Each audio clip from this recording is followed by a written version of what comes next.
Guys, ayun, may share lang ako sa inyo, no. Mayroon akong ginawang video, yung video short, at alam nyo, ang saya talaga kasi alam nyo, ipapakita ko sa inyo, nagkaroon siya ng 1,000 views just in an hour. Ayan guys, ipapakita ko sa inyo, ano lang siya guys, inabot lang siya ng 5 hours to 6 hours, pero mayroon na siyang 1,000 views sa shorts. Ayun, ngayon i-share ko sa inyo paano ko nagawa yun, kasi talagang lahat ng mga video shorts ko ay hindi siya umaabot ng 1,000, no. Hindi ko nga pa 500 eh, pero ngayon tingnan nyo guys, inabot na siya ng 2,500 na yun, loading tayo, no. Wala pang one day yan, ha. Ngayon yung ituturo ko sa inyo yung technique. Dati hindi ko alam paano bakit ang baba ng ng views ko. Ngayon na sa kakapanood ko ng mga shorts videos kung paano mapataas yung mga views, ayun, mayroon tayong nakuhang napaka-effective talaga guys. Ayun, ngayon hindi na natin patatagalin, i-share ko na sa inyo, no. Pero bago yan guys, kung hindi ka pa nakasubscribe sa aking channel, subscribe na and hit mo na rin yung notification bell para updated ka sa mga susunod ko pang video. Ayun, nagkanda bulol-bulol tayo, kakagaling lang kasi natin sa trabaho, so medyo loading pa tayo ngayon, no. Ayun guys, may dalawang natutunan ako sa panonood ko kung paano nga ba tayo magkakaroon ng ng 1,000 views in just an hour. Una, ayun, guys, nilang dapat maging authentic, kasi yung mga viewers pala gusto nila yung authentic. Tingnan nyo yung video ko. Yung video ko na yan, wala pa talaga nakagawa niyan. Ako lang nagawa niyan. Experiment kung baga. Pero sa totoo lang, wala akong pagkain, walang bigas, tapos meron akong itlog, bumili lang ako ng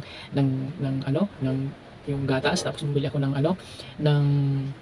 ayan, biscuits, dalawa. Tapos yun, niluto ko na parang leche plan. O di ba? Wala pang nakagawa niyan. Sa palagay ko lang, ako lang nakagawa niyan. Tapos yun, pagka-upload ko, akala ko walang views, kasi isang oras walang views. Tapos pagbalik ko, ayan, tingnan nyo, after 5 hours pagtingin ko, na talaga siya, 1,000 views na, tapos dumadagdag pa siya ng dumadagdag. So ayun guys, dapat mayroon tayo sa video shorts natin ng yung authenticity, yung sariling atin, yung wala pang nakakagawa niya. Tapos pangalawa guys, yung dapat ang natin, mag-isip tayo nung nakakaakit na title, kasi yung title niya, although kung titingnan nyo, kung titingnan nyo siya, ganyan, pero mapapaisip ka kung yung dahil din sa ginawa kong title, di ba? Parang napapaisip sila na yung itlog, gatas na powder, tapos yung biscuit, paano naging bread yun, parang napaisip sila, kaya nila parang sa kanila, bago sa kanilang mga isipan, no, napagulo sa kanilang isipan. So yun guys, yun lang yung dalawa na yun. Tingnan nyo sa lahat ng shorts ko, siya nagkaroon ng 1,000 views in just 5 hours lang.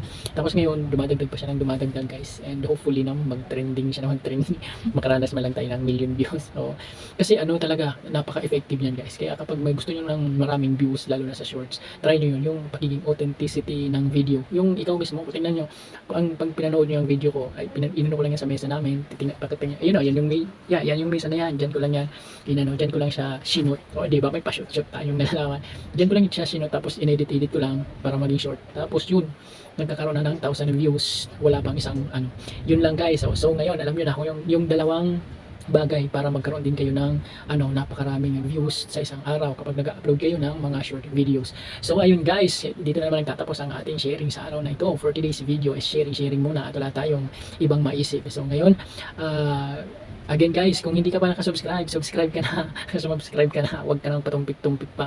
Tapos hit mo na rin yung notification bell para lagi kang, ayun, di ba, pinag-isipan, para lagi kang updated sa mga video ko guys. Ayun lamang, salamat.